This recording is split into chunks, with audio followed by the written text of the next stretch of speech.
All right. As promised, joining us here, first time in a minute, former Washington head coach Jay Gruden. And this week, this would be in a different year. I guess it wasn't a different year. This would be the Jay Gruden Bowl, Washington against Cincinnati. Yeah. Yeah. Last time we played, I think we tied. Is that right? We in Yeah. London? Yeah. Yep. Yeah. So yeah. Yeah. Missed extra point at the end. Yeah. Horrible offensive pass interference call. Yeah. It was brutal. Did you at least like the trip to London? I still haven't done an overseas game yet. I did not really like it. I'm not a big guy that likes sitting in airplanes for like 8 hours or whatever it is, and then get off and have practice and then go play a game the next day or two. But yeah, it was a cool experience though, for people to experience one time, but it's not something I would like to do once a year, for God's sakes. Once every 10 years is good for me. I hear. I don't picture you as a guy wearing a jersey or putting on pom poms for any team anymore. But like, do you care? Commanders. Well, I know you don't care about the Commanders, but Washington, Cincinnati. Does that do anything for I you? always root for, I'm rooting for Washington now. They have new ownership, a new coach, and everything's all hunky dory now. I have no reason to hope that they lose anymore. But in Cincinnati, I'm always going to be a fan of them because Mike Brown gave me an opportunity to coach there, and he's a very loyal guy, and I hope they can get it going this year. They're very good and great people over there. And your guy, but it's a big Jay Gruden week. Your guy Andy Dalton is now starting Yeah. in Carolina. Do you imagine, like, after all these years, he's still doing this thing? Well, he's just one of those guys you want to have in your building because you know he's going to be prepared whether he's a starter or not. You probably want to get better than him as a starter, but if he's going to have to play for you, he's going to be prepared and give you a chance to win. That's all you can ask for nowadays. We're going to talk and get your view of Jaden Daniels and this team, but since I mentioned Andy Dalton, he's going to start for Carolina because they're benching Bryce Young, who's not played well so far, and that's an interesting scenario. I read a story right before the season started about the idea of when you have a young quarterback and you've had to go through this, does it make sense to start them right away, or does it make sense to have them watch and wait? Green Bay is obviously the extreme to that, but there's been other guys over the years who have done that. But the trend is typically throw these guys in and let them go. That obviously happened with Bryce Young, but then I think he started week 1, right? Well, whatever. Anyway, it's kind of chaos there. But where are you? I mean, are you surprised that they're benching him after 2 games? And then to that end, where are you on that topic? Because obviously Washington just said, "Hey, Jaden, you're going in."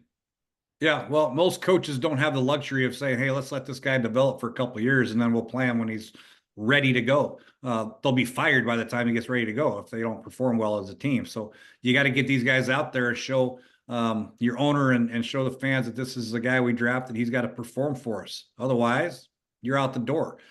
So you don't have a choice. But some quarterbacks are more ready than other quarterbacks. Really, you would think Bo Nix, with the amount of time that he played, and Jaden with the amount of time he played in college, they'd have a leg up on some of these other guys like a Drake May who's sitting and waiting, and these other young quarterbacks who have been forced to play. At least they got 5 years in. When I had Andy Dalton as a rookie, he started from day one. He started 4 years at TCU. He's a very mature guy for his age, for being a rookie. He understood the game pretty good. So that's critical. Then obviously you have some players around them. Having a good defense helps as well. You don't have to feel like you have to score every time, and then trying to play somewhat with the lead where you're not forced to throw it and become one-dimensional. He can protect these quarterbacks a lot nowadays with the runs, the RPOs, and the bubble screens.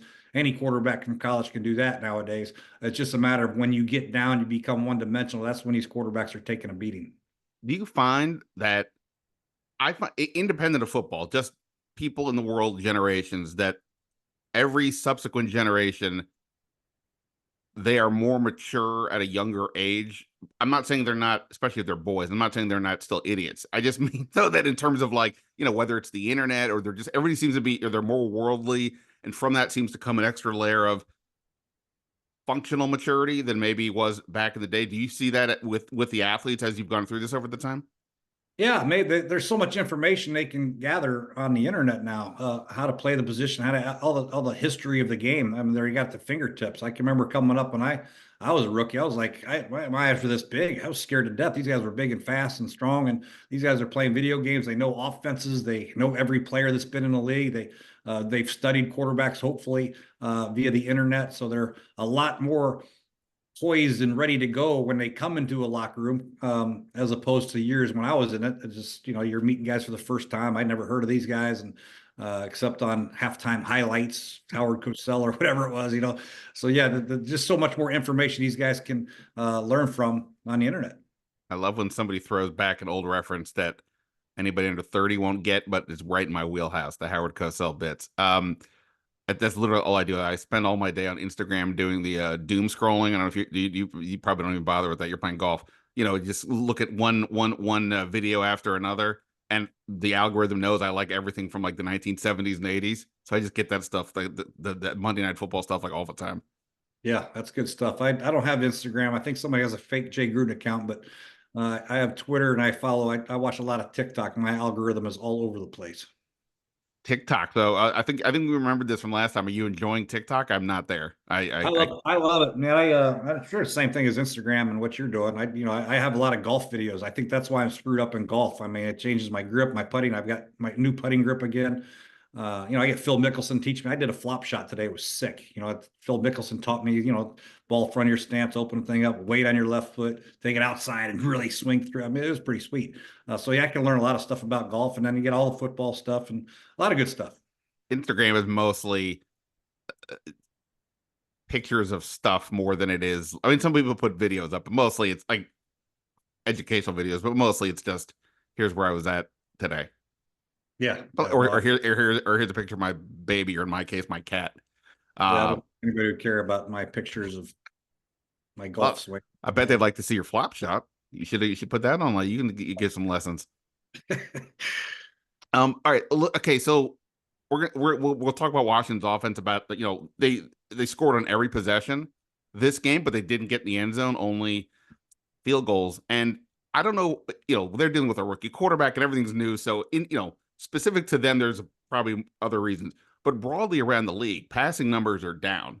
significantly. Like the number of passing touchdowns is going down. And again, it's not just in a few spots, it's happening kind of everywhere. What is happening as far as you can see this?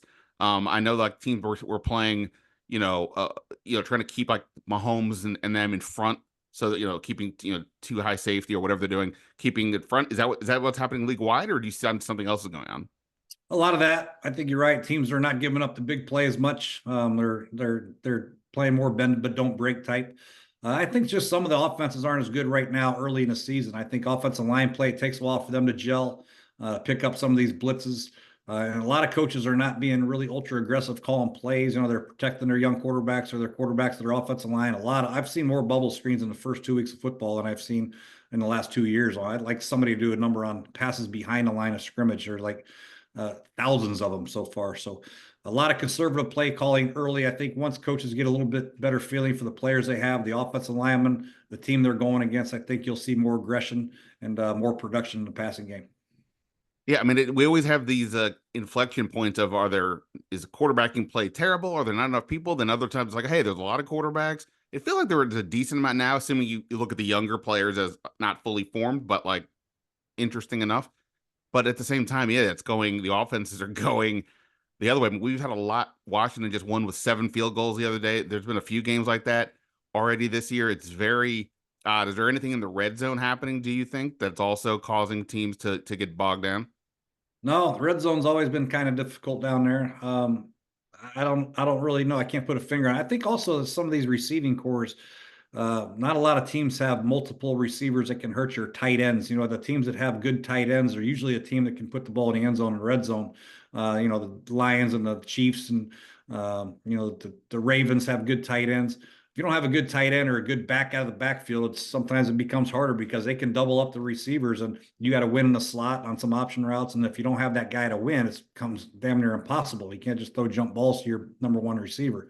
So yeah, there's a lot of that to it. And teams are trying to run the ball a lot more down there and be more physical. And, head coaches and fans are demanding, hey, run the ball, run the ball. So that might, force into some third down and longs. Third and long in the red zone is a very, very difficult down.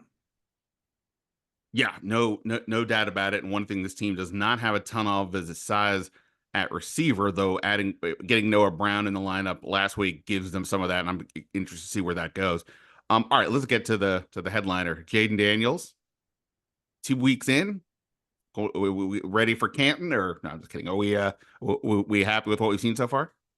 Yeah, I really like the fact he didn't turn the ball over last week against the Giants. You look at some of these other young kids who were playing or turning the ball over, putting their team in horrible situations. And it's okay to kick field goals and to punt. You just can't turn the ball over. He's protecting the ball. I like to see him take less shots. He took a huge shot against the Giants last week. And when he turns it up the field and gets in between those tackle to tackle area, he's got to just be careful, man. I'm a little bit worried about him and long term if he continues to take shots like that. But I like the way he's playing. I love the throw he had to Noah Brown, the 34-yarder at the end of the game, last drive of the game, stepping into it. He read the field. He saw a fire zone, 3D fire zone, went right back to that backside dagger with authority, stuck his foot in the ground. He's missed a couple throws, but I feel like he's got good command of the game and feels comfortable back there. And he is a difficult guy to get on the ground back there when he's dropping back to pass. Are you a Caitlin Clark watcher fan? Do you care? Oh yeah, hell yeah. Okay. So I don't know when you started picking her up, but I've been using her as an example in how I'm viewing Jane Daniels, in that she was amazing in college, not just as a shooter, but a passer. So when she comes into the league, and a lot of people are like, we'll see if she can handle the pros and all that. In the first 10 games, the turnovers are out of hand. She's, not making as many shots consistently, and her team was losing. They were also terrible. That's why they had the number one pick. But anyway, so people use that as an opportunity to kind of say, told you she's gonna have to wait. She's not ready. And then since that point, I don't know if she's been the best player in the league, but she's in the discussion. She's crushing it. And my thing was, I couldn't understand why they were saying people were down on this or her, because I've seen it. I see it. She has the goods. Fine, she's struggling, but I see her doing the things you're like, wow, that is mind blowing once she smooths everything out. I see the same thing with him so far. I mean, sure, he's taking too many hits. Totally agree. And there hasn't been a ton of plays down the field outside of that Noah Brown one, but you can see the goods, the elusivity, the mobility, the touch on certain passes, and I would also argue most of all the poise and the confidence to handle the position. He has been not rattled at all since we've seen Yeah. him. So I mean, to me, he's had a few issues. Yeah, you're right. He's had a few issues, but you can just tell that he belongs back there. And that's the one thing. Some of these quarterbacks, you're not sure if they look like they belong. Bryce Young to me didn't look like he belonged back there. He just looked out of sorts. He looked little. He played little and didn't really do anything to warrant the fact that being a starting quarterback. Jade, you can tell he's got control of his team. He's a good leader. Players play hard for him. And can make plays. That's the most important thing. And he has a trait that is top notch. I mean, his elusiveness, like you mentioned, this is an elite trait that he has at the position. So now you develop that, and you develop the passing game, his fundamentals a little bit. You got something. yeah, no, I mean, all things being considered, I've been impressed. Just this last game. I mean, whatever we're going to say about the Giants were winning 18-15, 11 minutes or so to go in the fourth quarter, and he led them down for two scoring drives. Again, red zone they got to work on, but it takes a lot of gumption to do that. And one thing I've noticed is, they talked a lot about how over the summer, like when he makes a mistake and they discuss it, he doesn't seem to make it again. I know that can be, people say these things sometimes. I don't know if it's always true, That's huge. but yeah. So I was gonna say, in his case, you've seen both these games. The first game, it seemed he was taking off from the pocket. The hint of pressure, he just seemed to sort of take off and run. And we were seeing some of that, I think, in the first half of this game as well. He was sacked 4 times. But as the game progressed, he seemed to get much more comfortable with his surroundings. And you mentioned on that play, he's that pass to Noah Brown. He's throwing from a pocket that's collapsing in on him a little bit. There's people are right there, but he stood there and threw it. Did you sense progression even within the game of how he was, in the pocket handling pressure? Well, I agree with you. I thought the first game he kind of looked like the Jaden Daniels at Arizona State, where if his first guy wasn't open or he felt a hint of pressure, he was gone. LSU, I think having those two receivers, Malik Neighbors and Brian Thomas Jr., kind of, I think I better stay in here and try to throw to these guys. It might be to my benefit, and it was to all three of their benefits that he really learned how to stay in the pocket, become more of a pocket passer with the ability to escape and make some huge plays with his legs like he did against Florida. But you're right. I think a lot of it has to do with his comfort level, people around him. And I think of the play you mentioned, I think Austin Eckler had a great pickup, and actually he had a perfect pocket, and he was able to feel it and step into the throw. Just time will tell how he handles dirty pockets. And that's the same with all these young quarterbacks. It's very difficult to just tell a guy, hey, stand in there, you'll be okay. And when guys are bearing down on you, because you can't really tell, it's all feel if the left tackle's losing his guy or he's got him under control, but he's kind of close. So some of those instances where he has to stay in there and make the throws and go to a second and third progression, time will tell. But it's a great sign. And you just feel though that he has that ability to do that, where some guys you're not too sure that it's ever going to click. Do you like what they're doing with him so far? I mean, again, it's only 2 games, and I'm sure they're easing him into a certain degree. But do you like, in general, if this is where Kingsbury is Yeah, going to run this offense? I like the fact that they are being pretty committed to the running game, and I thought they'd have trouble running against the Giants, quite frankly, with the front that they have, especially the inside zone part of it. But they had some big hits on the inside zone. Brian Robinson Jr. kept his feet moving, had a 40-yard gain, I think a 20-yard gain, and those are ways to get big plays and take a lot of pressure off your quarterback. I just hope now in the future, instead of running some of these RPOs when guys run blocked and guys aren't, some guys are blocking, some guys are running routes, and he's holding it, taking sacks. I wish they do more commit to the game, play action game a little bit. Have some good protection for him, play action, some good 3-level throws, get Terry McLaurin some shots down the field. I think that'll come with time. And now that they're running the ball pretty effectively, I think now is the perfect time to start dabbling in some true blue play action passes. Yeah, no, for sure. I mean, you could even tell it wasn't play action, but on that pass to Brown, I put a video of this up on Twitter. The Austin Eckler at that point is already showing he's going to be a threat in the passing game, right? So Yep. he's in the backfield. The safety, crap, I'm blanking on his name. The safety moves up. Clearly, he's going to be in charge of Eckler. And then when at the snap, Eckler stays into block, and the safety finds himself in no man's land, and Jaden throws the ball directly over his head to Noah Brown streaking. Not, so I don't know if the safety would have been back there, but like in theory, the safety moved up. It wasn't a play action, but it was clearly a threat. That Eckler's a threat. Depending on who else is back there as a running back, they may not worry about it. That the guy's not going to go anywhere or make a big play. I have a Terry question for you. Well, let me start it this way. When you were at the Bengals, you had AJ Green, right? Yep. So one of the best receivers in the league and all that. And I looked it up. AJ Green had years with like 160 and 170 targets. And Probably not really, enough. what's that? Probably not enough. Okay, well, to that end though, I mean, like obviously that's a reasonable amount. That's roughly 10 a game in a 16 game schedule. So the other team knows the ball is going to him. I mean, sure, you have other guys, but they know he's the guy, and yet you keep targeting him. And obviously, not every pass is going to be perfect, maybe, but regardless, you're going to keep going in that direction.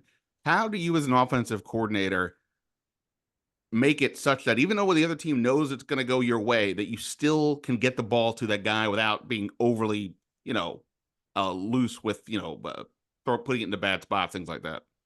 Well, zone coverages are zone coverages no matter what you do. So it's you got to put your player that you want to feature to beat those zones. Maybe you're high low in the hook player. You want him on the dig, and you want somebody else to try to bait the hook player to bite, so you get AJ on the dig route. Maybe you're high low in a corner and cover 2, like the Falcons did last night. The corner jumps the flat route by the back, and they hit the big bench right behind him for a gain of 25 to Moody. So there's different ways to attack zone, and then man to man, you put them in positions and tell your quarterback, hey, if it's man to man, everything's equal. Throw the ball to AJ. That's just I can remember telling Andy sometimes on the headset, hey, if a man to man, throw it to AJ no matter what. I don't care. Just give him a chance to make a play. He was Right. that good, in my opinion. He was because a lot of quarterbacks, they don't want to throw it to the guy if they feel like he's covered. But I felt like AJ would uncover when the ball's in the air. He had a great vertical jump. He had great timing, high point in the ball. So those instances, you have to give an opportunity, 50-50 balls to your best player. And sometimes it's harder than others, especially in the red zone. If they're doubling him, if they have 2 guys on him, truly double cover him, that becomes difficult. Sometimes I think Detroit played 2 guys like they played him like a gunner one time, one guy inside, one guy outside. So he wasn't getting the ball in that play. We had to throw to Marvin Jones for a touchdown. So there's different ways to attack coverages, and you put your premier player in a position to make the play. And sometimes he still won't get it. Maybe the hook player doesn't bite and he plays back, and you have to hit your check down or whatever. But you still try to get him in those positions to make the plays. To defeat zone, and then a man-to-man, try to move him around in shallow crosses and different ways to try to beat the coverage and get away from the corners. So I asked this in part because so in this last game, again, it's just one game, but Malik Neighbors in his second career game gets 18 targets.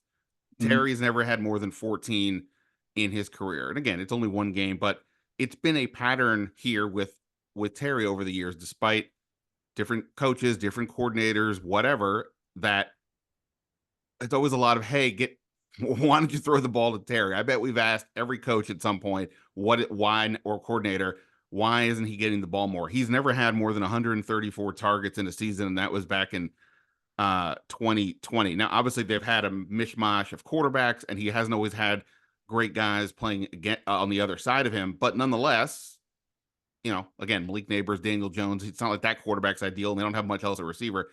And you talked about AJ Green, Marvin Jones is good, but he's not like he's not. Yeah. So what do you sense as to why this is the case? It's some. I mean, yeah. What's your why do you think over the years it's been tough to give Terry maybe the same volume that we're talking about when you have like an AJ Green? I don't know. I don't know the coordinators very well. Kingsbury's offense is not really predicated. He's more of I can't really explain it.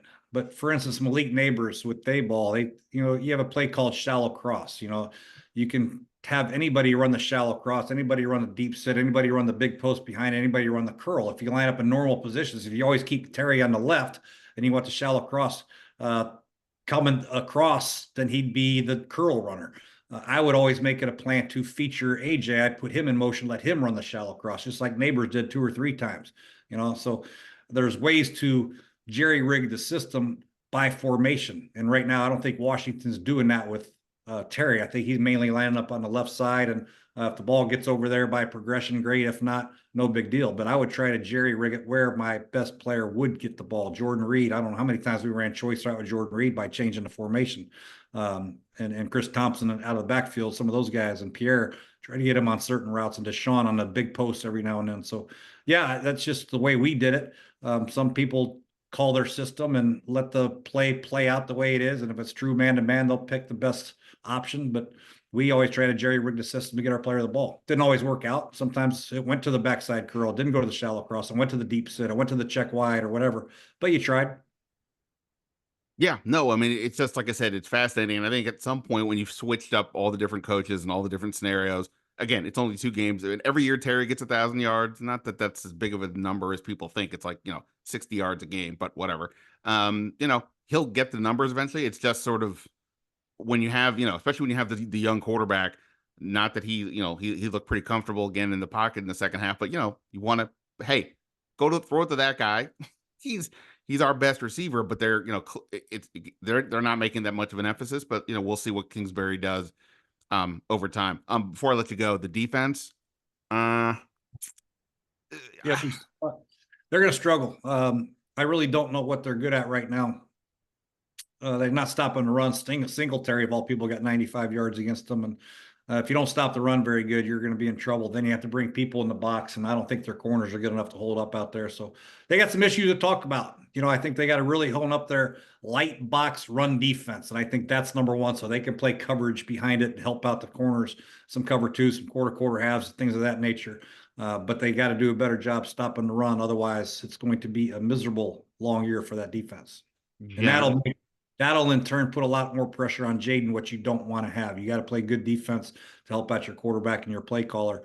Otherwise, if you're down 14-0 and become one dimensional, you don't want that for Jaden.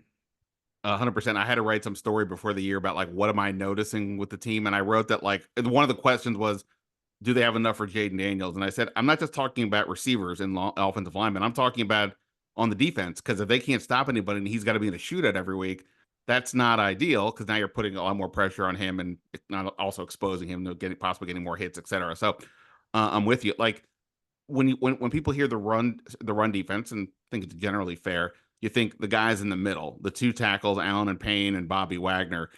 With I don't know what you could tell from how you're watching. I don't know if you're breaking down the all 22s at this point, but it feels like if those two guys are not being at a minimum such wreckers inside that they have to get double teams, even if other people get the stats. That it doesn't seem that that's happening in either direction. Either they're not making the plays we can tell, or others aren't flourishing off of them being double teamed. If those guys aren't getting this done, then I don't see how this is going to turn around. Yeah, I don't either. I haven't really seen a whole lot of Payne or Allen, like not just on a stat sheet, but even when you watch a film, you usually can tell a disruptive defensive tackle, and I just haven't seen that type of disruption yet. I don't know if they're on a pitch count, if they're playing a lot of snaps, or maybe they're playing too many snaps. I don't know what that's like, how their backups are. Maybe their backups aren't very good.